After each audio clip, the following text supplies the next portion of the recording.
¿Cómo evitar una tragedia en la familia? Es el pensamiento de hoy. ¿Qué entendemos por tragedia? Algo malo, sí. Algo malo. Es algo malo. ¿Cómo evitamos una tragedia en la familia? Una tragedia puede ser un accidente. Dice la gente, esto es trágico. Esto es terrible.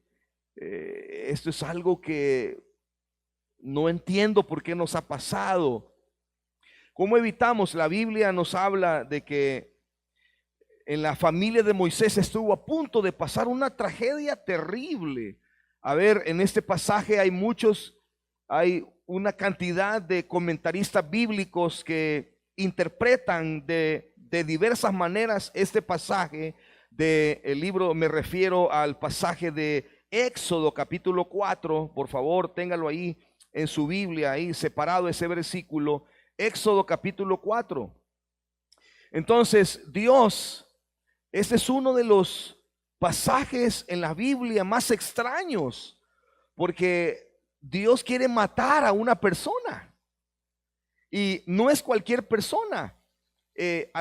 Aquí está alguna pequeña controversia, porque algunos dicen que Jehová se le apareció a Moisés y lo quería matar a Moisés, pero otros interpretan que realmente a quien quería matar era al primogénito de Moisés, y otros interpretan que realmente iba a matar a los dos, al primogénito y a Moisés por no haber hecho la voluntad de Dios, y al hijo por no estar circuncidado, porque había una ley. Dios en el libro de Génesis, en el capítulo 17, versículos del 10 en adelante, Él estableció una ley que todos los varones tenían que ser circuncidados al 8º día. Y cuando el niño creciera, si sus padres no lo habían circuncidado, él tenía que buscar ser circuncidado, porque era un pacto de Dios. Y termina el pasaje de Génesis 17 diciendo: y todo aquel varón que no esté circuncidado, muera, dice. O sea, morían. Las personas que no entraban en el pacto con Dios morían, algunos físicamente. Y es interesante, yo me tomé la tarea de ver si habían ejemplos de personas que habían muerto en la Biblia. 145 primogénitos murieron, ejemplos en la Biblia de personas que murieron por no querer entrar en el pacto de la circuncisión. Es una cosa seria. Así que independientemente el ángel haya querido matar al niño incircunciso o matar a Moisés, o a ambos, que yo pienso que probablemente a ambos, esto iba a ser una tragedia terrible, porque Moisés era el libertador que Dios había utilizado, la persona que Dios había llamado. Moisés era el hombre que Dios había levantado con la esperanza de libertar al pueblo de Israel. O sea, Moisés era de verdad el personaje en ese momento, era una persona muy importante, pero Dios dice no, él se levantó contra Moisés y va a matarlo. Vamos a la Biblia, por favor. Quiero que veamos Éxodo capítulo 4 y vamos a leer los versículos 24 al 26. Y aconteció en el camino que en una posada, hermanos, era un lugar de descanso, ni siquiera era un hotel o un hostal, eran cuartitos pequeños donde la gente descansaba solo para la noche, eran lugares solo para dormir en la noche. Mientras Moisés dormía, estaba para descansar, Jehová le salió al encuentro y quiso matarlo. Entonces Séfora tomó un pedernal afilado, un objeto corto punzante, y cortó el prepucio de su hijo y le echó a sus pies, diciendo: a la verdad, tú me eres un esposo de sangre. Así le dejó luego ir. Y ella dijo: esposo de sangre, a causa de la circuncisión. ¿Por qué Dios actuó de esta manera? Es la pregunta importante aquí. ¿Cómo podemos nosotros ahora, como hombres, como personas responsables de una familia? Le quiero hablar a los hombres hoy, porque Los hombres son los que, según la palabra de Dios, han sido delegados por el Señor para ser cabeza de un hogar, para llevar la responsabilidad en todas las áreas de un hogar. Pero también aquí sentados hay, no debería de ser el ideal, pero hay mujeres que no tienen ahora mismo un esposo y están sacando adelante a sus hijos. ¿Cómo evitamos una tragedia en la familia?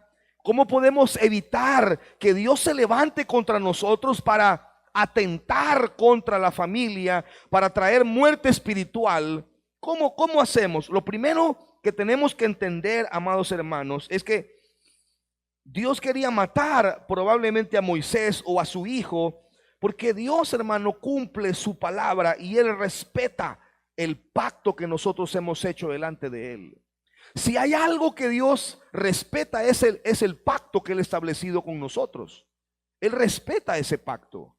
Y en Génesis 17, Él estableció un pacto. Dijo, todo varón que te nazca tiene que ser circuncidado.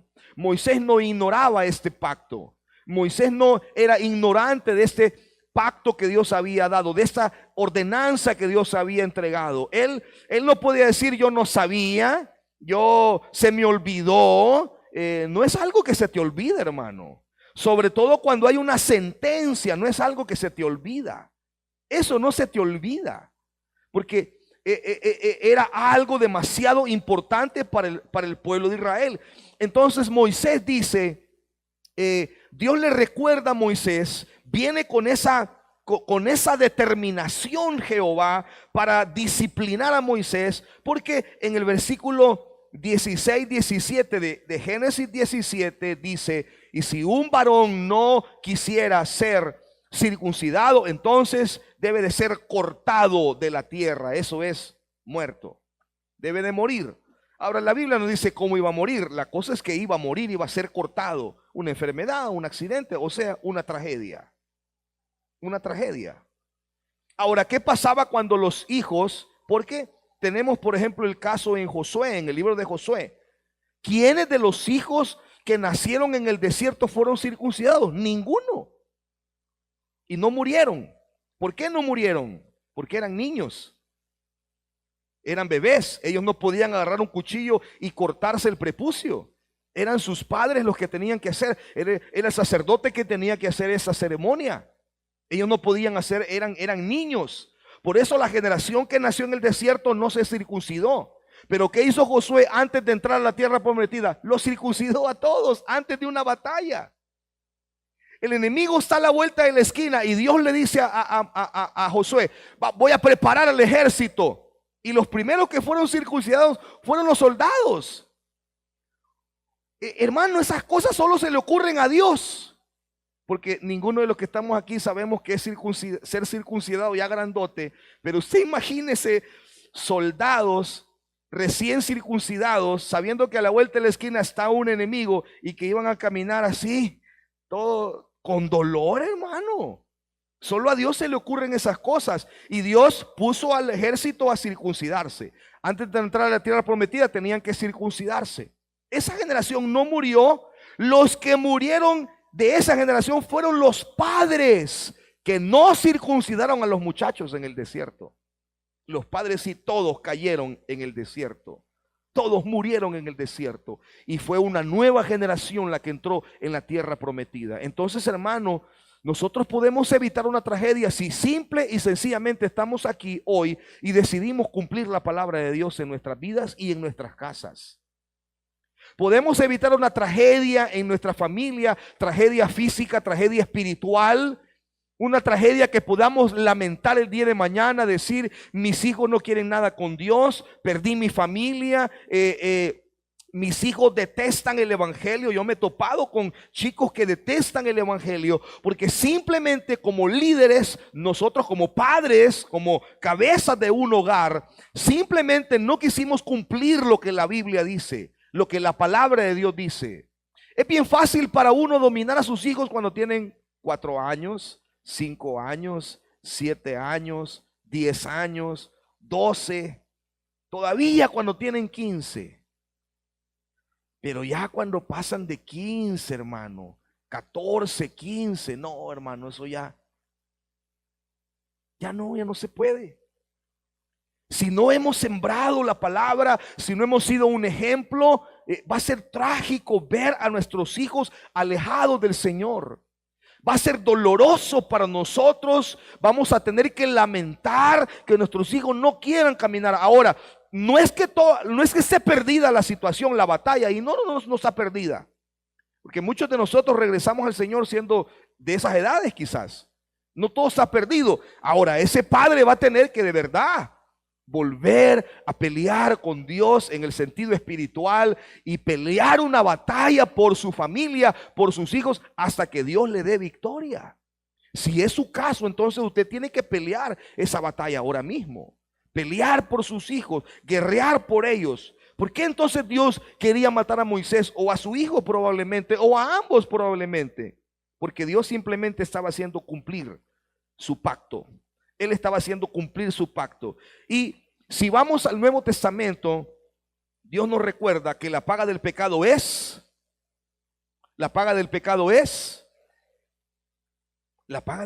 muerte. ¿Quién iba a ser el responsable de la muerte si es que el ángel iba por su hijo? ¿Quién iba a ser el responsable de esa tragedia? Moisés. ¿Quién es el responsable en su casa? Diga conmigo, yo. No los oigo, yo soy el responsable.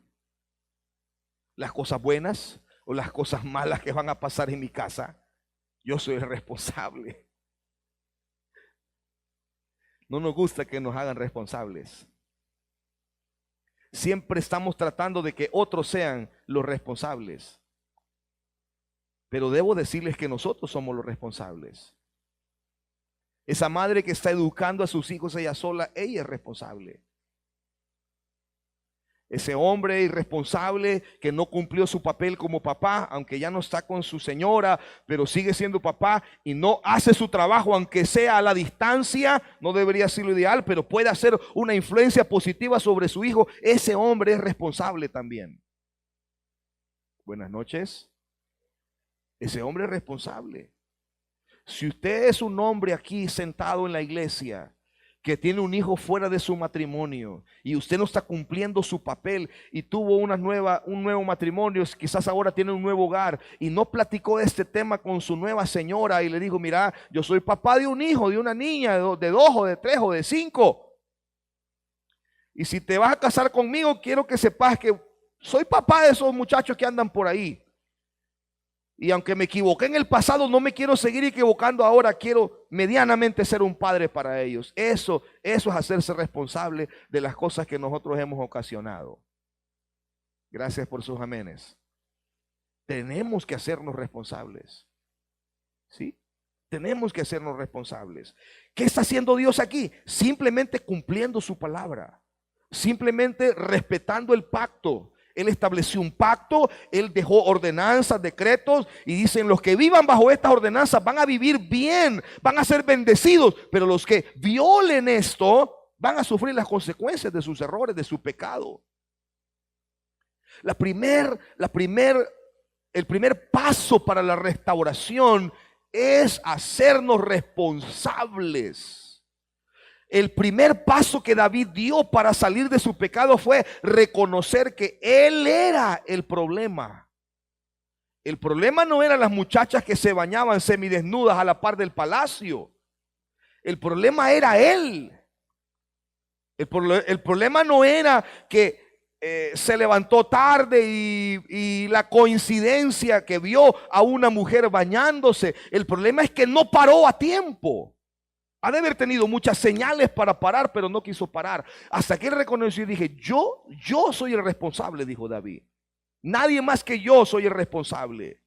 Pero si le seguimos echando la culpa a la esposa, al esposo, le seguimos echando la culpa a la mamá, al papá, es que mi papá, es que mi mamá, es que esto, es que aquello, es que aquí, es que allá.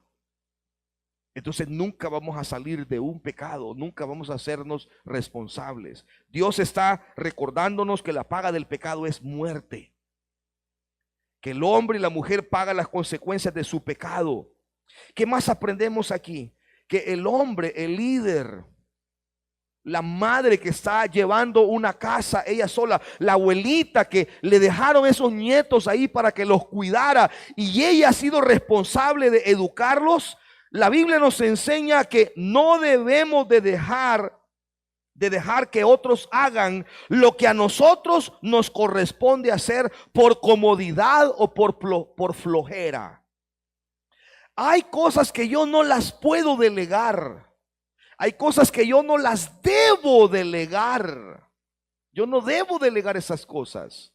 Yo no puedo permitir que otros, por ejemplo, si mi esposa tiene que ir a un lugar, tiene que viajar en carro, digamos que mi esposa no pudiera manejar. Ella puede, pues. No puede tan bien, pero puede. Es mentira, hermanos. Iba a decir algo que me iban a abuchar si decía eso, pero mejor no lo digo. Digamos que mi esposa no pudiera manejar y yo pues tengo mi carro para moverla. Yo soy responsable de llevarla. Yo no le puedo decir, por muy amigo que sea Roberto mío, no le puedo decir, Roberto, lleva a mi esposa a que se haga el pedicure. Llévala por favor ahí a la metrópoli donde ella se hace el pedicure. Llévala, hermano, haceme el favor. No le puedo decir a alguien, a un cipote, a una persona, a un hombre que lleve a mi esposa a un lugar. Tal vez mi hijo, tal vez mi papá o mi hermano en carne, qué sé yo, no sé. Pero no le puedo delegar algo tan importante o tan delicado de que lleven a mi mujer a un lugar, a un punto. Esa es mi responsabilidad. Hola. Yo tengo que hacer el tiempo. Yo no puedo, mi hijo nació y está ahí en el seguro, ya nació mi bichito. Yo no puedo decirle a alguien, mira, aquí está mi celular, tomale un video al niño y me lo mandás. No, yo tengo que ir a verlo primero. Yo tengo que ir, no puedo mandar a alguien. Mi jefe, mi superintendente, mi presidente, el pastor Jeremías Bolaños, cuando nació su primer hijo, y eso lo cuenta su hija, su primer hija, nació su primer nieto. Y él era profesor del Estudio Superior de Teología en ISUN, estaba él en Honduras. Y entonces le dice, mira, yo voy a ir. El parto se adelantó, me parece, de la esposa, de la primera hija del pastor. Y entonces nació el niño y el pastor estaba allá. Entonces el pastor viajó toda la noche. Desde Honduras se vino en su carro. Viajó toda la noche. Solo para venir a agarrar ese niño, tomarlo en sus brazos, presentarlo ante Dios y bendecirlo, y con la misma se volvió a ir porque tenía que dar clase al siguiente día y no durmió nada toda la noche. ¡Qué locura! Yo hubiera dicho, si ya en una semana llego, hombre, después lo presentamos. No, el hombre se vino en su carro, viajó toda la noche. Llegó, oró por el niño, saludó a la familia, comió algo y se fue a seguir a dar clases. ¿Cómo cree que se sintió esa hija? Respaldada que su papá, su pastor, estaba ahí, presentando a su nieto delante de Dios. ¿Cómo creen que se sintió este cipote cuando ya creció y supo lo que su abuelo había hecho? Hay cosas que no las podemos delegar. Hay cosas que son nuestra responsabilidad. Entonces Dios nos está enseñando hoy que no dejemos de hacer lo que nos toca hacer por comodidad o por flojera. Yo no puedo disciplinar a sus hijos porque son sus hijos, no son míos. El pastor no puede agarrar a un niño y agarrarle con una varita y castigarlo. Yo no puedo. Aunque el niño esté haciendo berrinche en la iglesia, esté interrumpiendo el culto, yo no puedo levantarme y decir, niño, siéntese, pórtese bien. No lo puedo regañar, no es mi hijo. El papá es el que tiene que hacer ese trabajo. El padre es el que tiene que educar, disciplinar, corregir, instruir, amar, abrazar, canalizar toda esa energía. Porque hay niños que son muy hiperactivos. Hay niños que tienen energía hasta para exportar. Si ese volado se vendiera, esos bichos hicieran pisto. Hay niños que son increíbles, van a ser grandes líderes. Entonces Dios nos está diciendo, ¿por qué es que Dios está tan molesto con Moisés? Porque Moisés dejó de hacer lo que tenía que hacer. Era su obligación como conocedor de la palabra de Dios, como líder de Dios, como hombre de Dios. Él tenía que circuncidar a su hijo y no lo hizo. Algunos comentaristas dicen que probablemente por la influencia de su esposa, que su esposa no era 100% judía, ¿verdad? Es decir, tenía otras costumbres espirituales, hasta idolátricas, dicen algunos por ahí, ¿verdad? Parece que tuvo un pleito con su señora y dice, mira, vamos a circuncidar al niño. Dice, no, pobrecito el niño, ¿cómo le vas a hacer eso? Sí, pero es que mira, Dios nos ha ordenado que cuando el niño cumple 8 días, el niño tiene que ser circuncidado. Es un pacto con nuestro Dios, y pero ese es tu Dios, no el mío. Porque yo soy católica y vos sos evangélico. Para los que se han casado con personas de otra religión, mira al que lío te metiste. Porque ella quiere que su niño haga la comunión y usted quiere que el niño reciba la doctrina para bautizarse. Él quiere bautizarlo cuando está bebé y usted dice, no, ya cuando esté grandecito, ya cuando entienda. Usted lo quiere traer a la escuela dominical, pero ella quiere que vaya a catequismo, a la misa. Y ahí empiezan las broncas en el matrimonio, porque usted se casó en un yugo desigual.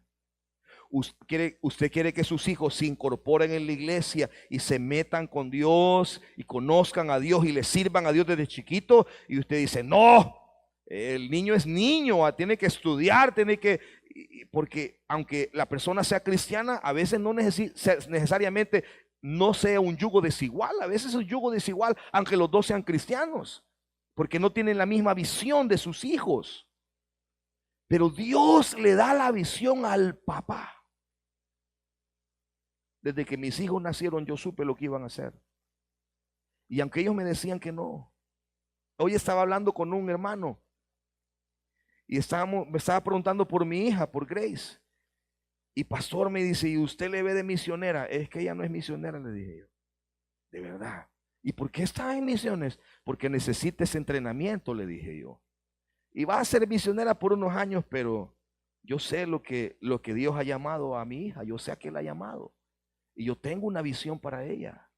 Yo soy el arquero que tiene la flecha y dirigido por el Espíritu Santo, yo sé a dónde la voy a lanzar. Para que el día que yo parta de esta vida, irme satisfecho de saber que ya lancé a la vida a mis hijos y que ya pueden volar con sus propias alas. Ese es mi trabajo. Hola. Están muy callados, hermanos. Entonces, porque Moisés probablemente no quiso tener discusiones con su señora, no quiso pelear con ella, no quiso discutir más. Los hombres somos cómodos, los hombres somos, perdónenme, flojos algunas veces, no queremos complicarnos. Ya va esta mujer fregando con J, ¿verdad? A veces, ya va esta mujer otra vez molestando aquí. Ay, vos callá, calmate, hombre, está bien, hacer lo que vos querás, está bien, así como vos decís, dale. ¿Cuántos de nosotros hemos dicho una y otra vez esas palabras?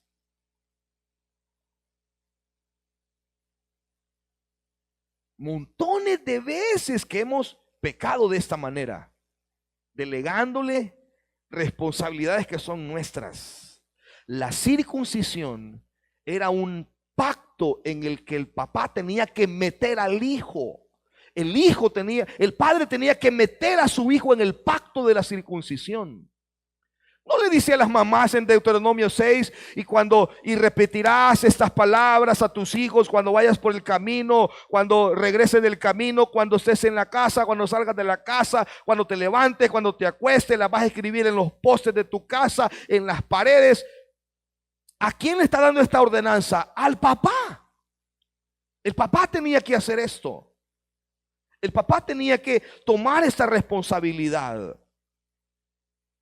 Y aunque usted tenga hijos que no vivan ahora mismo con usted, porque por X razón, pues usted tiene hijos por otros lados, usted es responsable de entrar a sus hijos en este pacto con Dios. Le van a reclamar. Prepárese porque le van a reclamar. Le van a decir, pero ¿y vos por qué me venís a hablar del amor de Jesús si vos no has sido un ejemplo para mí? Prepárese y acepte como varoncito los reclamos que le van a hacer. Hola. No se enojen conmigo. ¿Qué más aprendemos aquí? Aprendemos que somos responsables de la educación espiritual y de la disciplina de nuestra casa. La educación espiritual y la disciplina de la casa es responsabilidad de los hombres. Aquí Moisés, su pecado fue no haber fungido como líder, no haber fungido como un hombre de Dios aquí. Él pretendía hacer la obra de Dios. ¿Cómo era posible que él estaba a punto de ser el hombre más usado por Dios en el Antiguo Testamento? Pero él no podía liderar su familia. Y a ver, la Biblia es bien fuerte en esto. Por ejemplo, veamos en Primera de Timoteo. Miren, la Biblia es muy dura aquí en esto. Primera de Timoteo, capítulo 3, versículo 4 y 5. Que gobierne, está hablando de los que son líderes, pastores, diáconos, líderes. Que gobierne bien su casa, que tenga a sus hijos en sujeción con toda honestidad. Pues el que no sabe gobernar su propia casa, ¿cómo cuidará de la iglesia de Dios? Versículo 12, los diáconos sean maridos de una sola mujer, que gobiernen bien a sus hijos y sus casas. O sea, la misma para un pastor, para un diácono. Ahora, un diácono en la cultura bíblica no era normalmente la figura que hoy tenemos de diáconos aquí, aunque sigue siendo un puesto honorable en una iglesia, ¿verdad? Pero la palabra diácono es diaconía del griego, que significa servidor. Entonces, en ese contexto, todos los que servimos en una iglesia somos diáconos, servimos, somos servidores. Y la Biblia dice que para un servidor, marido de una sola mujer, y que gobierne bien su casa, que tenga en sujeción a sus hijos, que gobierne bien su casa. Hermano, esto es uno de los trabajos más importantes de la paternidad. La casa es, como ya hemos dicho muchas veces, la casa es el primer ministerio. Antes de servir a Dios, debemos de poner en orden nuestra propia casa. Podríamos evitarnos muchas tragedias si ponemos orden en la casa. Muchos de los que estamos aquí hoy, que ya somos adultos, agradecemos que nuestros padres nos hayan puesto límites. Esta casa tiene una hora de llegada, decía mi mamá. Mi mamá nunca permitió que nosotros lleváramos novias a la casa, que nos encerráramos en el cuarto con una novia. Mi mamá nunca permitió eso. No lo hice yo, no lo hicieron ninguno de mis hermanos varones. Yo llevé alguna novia a mi casa. Sí, no le van a contar a la hermana Zulma porque ella piensa que ella es la primera novia que yo tuve. Ahí déjenla soñando así. Pero yo llevé a alguna novia ahí por ahí, una, dos quizás, a presentarla a mi mamá. Entonces mi mamá sabe qué es lo que hacía. ¿Usted es el novio, la novia de este niño? Sí, le dije a la bicha. Este es un gran aragán, le decía. Este es un gran aragán. Este no hace nada. Este no mueve una pata aquí en esta casa. Si usted se la quiere rifar con él, ahí vea. Pero le vi mal, muchacha, le decía. Hermano, me corría todas las bichas cuando decía eso. Ahora, mi mamá estaba mintiendo. No tanto. Sinceramente, no tanto. Eso les decía. Va, me decía, entonces, ¿a qué hora se va a ir? Le decía. Nunca llevamos una muchacha de noche a la casa. Nunca nos metimos a un cuarto con una muchacha, una novia, una amiga, en la sala, platicando. Mi mamá era seria en eso y nos crió solos, solo ella, prácticamente. Entonces mi mamá estableció límites. Simple. Mi mamá no permitía vicios en la casa. Yo tuve el vicio de fumar. Yo tenía que fumar de escondidas. Yo me metí a mi cuarto. Yo fui el único de mis hermanos que tuvo cuarto propio, pues yo era el más grande. Y en la casa donde vivíamos, habían 3 cuartos. Había el cuarto donde vivía mi mamá, dormía mi mamá con mi padrastro. Otro cuarto donde vivían mis 2 hermanos más, 3 hermanos más. Y un cuarto que era solo el más pequeño, ahí vivía yo. Entonces, como yo no podía libremente agarrar un cigarro y fumármelo en la sala, entonces yo me metí al cuarto ya bien noche, cuando todos se habían dormido. Y me fumaba mis 3 cigarritos ahí. Y sin esos cigarros no me podía dormir. Terrible. Y un día mi mamá hace limpieza en mi cuarto y va viendo aquel cabullero debajo de la cama. Me pegó una, hermano. Yo estaba grande ya. Pegó una paliza bien ganada. Aquí no es casino, me dijo. Aquí no es chupadero para venir a fumar. Esta es mi casa, me dijo ella. Me buscó cigarros que tenía en la casa, me los hizo pedazos, me los aventó a la basura. La casa de mi mamá se respetaba. Ella ni siquiera iba a la iglesia en ese tiempo y su casa siempre se respetó. Entonces, Dios nos recuerda que la educación espiritual y la disciplina de nuestra casa nos corresponde a nosotros. Y nos recuerda que antes de servir a Dios debemos de ordenar nuestra casa. Yo no puedo venir a pretender enseñar algo aquí que no estoy enseñando en mi casa. Todo lo que yo enseño en la iglesia, todo lo que, enseño en mi casa, tengo la moral de enseñarlo en la iglesia. Si yo no enseño algo en mi casa, no tengo por qué enseñarlo en la iglesia. Cuando yo era un estudiante, 2º, 3er grado creo yo tuve una profesora, bastante joven ella.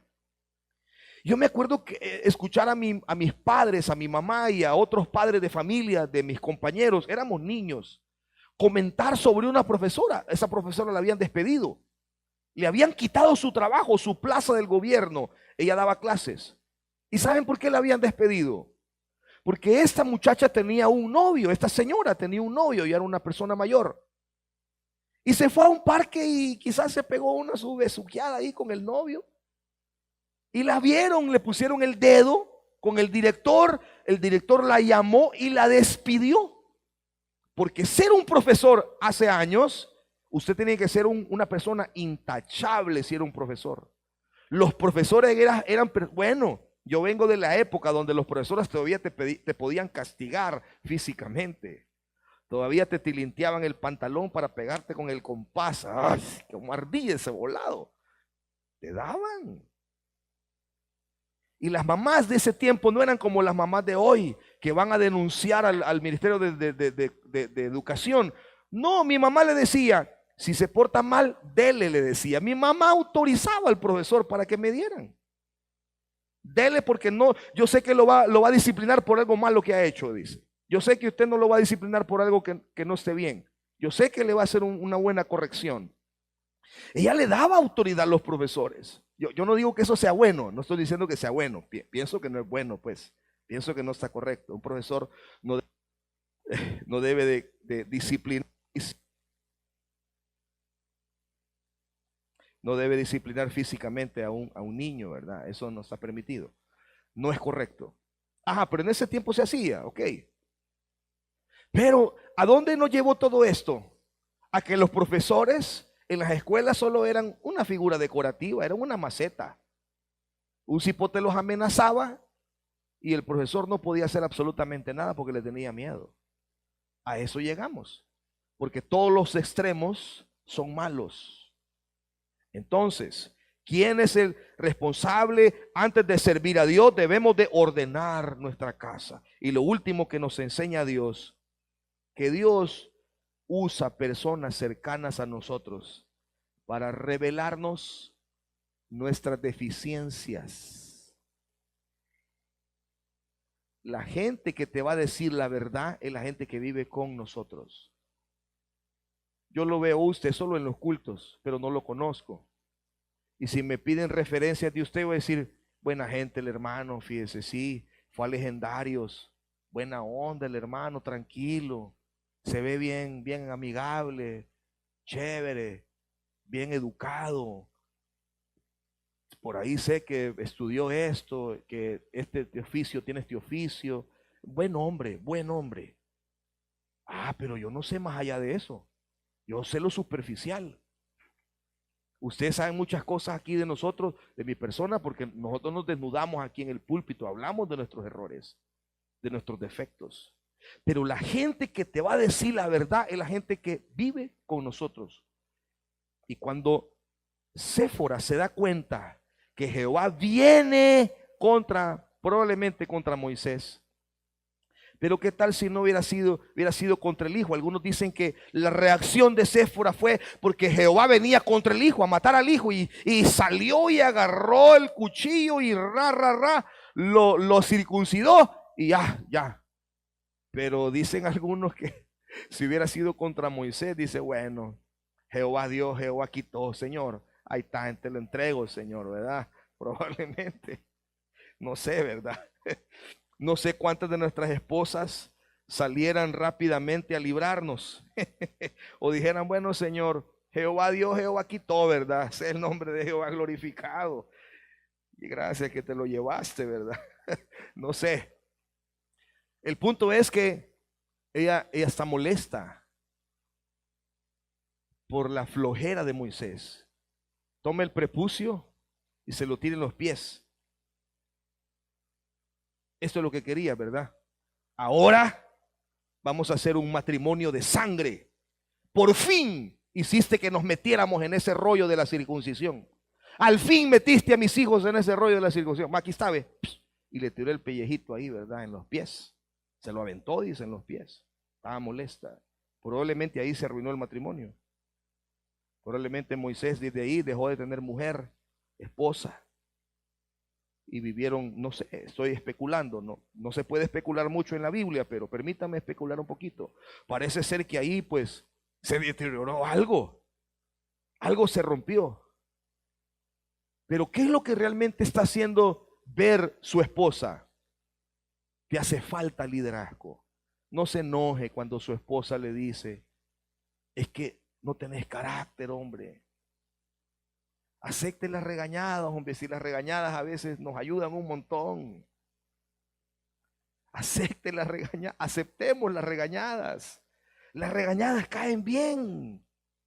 Dios usa a las personas a nuestro lado, las personas más cercanas, para mostrar nuestras debilidades en ciertas áreas de nuestra vida donde estamos fallando. Todos podemos fallar. ¿Cuántos de los que están aquí hemos fallado? ¿Cuántos de los que están aquí vamos a seguir fallando en el futuro? Sí, claro que sí. Fallamos, hemos fallado. A todos todos podemos cometer faltas. A todos se nos pueden olvidar temas muy valiosos. A todos se nos olvidan algunas cosas.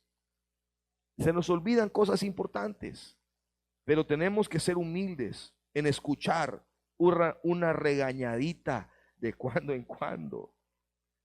La Biblia dice, oigan esto, la Biblia dice que Abraham oía a su esposa Sara. Dice la Biblia que Abraham escuchaba los consejos de su esposa Sara. La oía. Por eso Abraham era sabio en algunas decisiones que tomaba. Escuchaba a su esposa. Pero miren este salmo, qué interesante lo que este salmo nos enseña. El Salmo 19, 12 y 13. Miren la interrogante del salmista aquí. ¿Quién podrá entender sus propios errores? ¿Quién podrá entender sus propios errores? La respuesta es nadie, solo Dios. ¿Quién podrá ser consciente, está diciendo, de sus propios errores? Porque para nosotros no son errores. Son cosas que estamos haciendo bien, Pero hasta que otro nos dice que son errores, nos damos cuenta que son errores. Y por eso David dice, y la siguiente oración es importante: líbrame de los que me son ocultos, porque son ocultos hasta que alguien nos dice que no está bien. Nosotros pensamos que aplicándole la ley del hielo a la esposa y a los hijos estamos haciendo bien. Estamos bravos y queremos que sepan que están bravos. Mamá, papá, dame tal cosa. Como que no es con nosotros, va. Haciendo otras cosas. Ignorando al bicho. Papá, te estoy hablando. Ignoramos y aplicamos la ley del hielo. Pensamos que estamos haciendo bien. Hasta que alguien nos dice, mira, eso no está bien, hombre. Mejor decirle, estoy bravo con vos.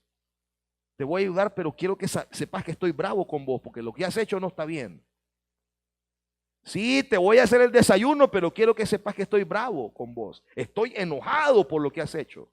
No me parece lo que hiciste. Tengo que disciplinarte. Te voy a quitar privilegios. Pero no le podemos aplicar la ley del hielo, porque si hay algo que destruye el espíritu de los hijos es cuando los ignoramos. Y todos, me atrevo a decir, hemos cometido ese error. Hasta que alguien nos dice que eso no está bien, entendemos que no está bien. Entonces miren el 13, el versículo 13. Preserva también a tu siervo de las soberbias, que no se enseñoreen de mí. Entonces seré íntegro y estaré limpio de gran rebelión. Porque esto de no reconocer los errores es simplemente soberbia ante los ojos de Dios. Es soberbia.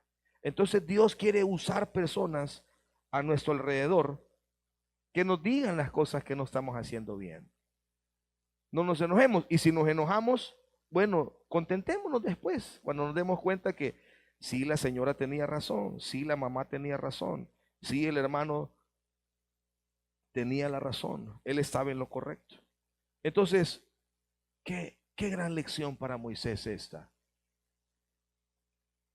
Qué gran lección para él. Cuando, sin duda alguna, después de esta experiencia, Moisés ha de haber estado pilas en las cosas que tenía que hacer como papá.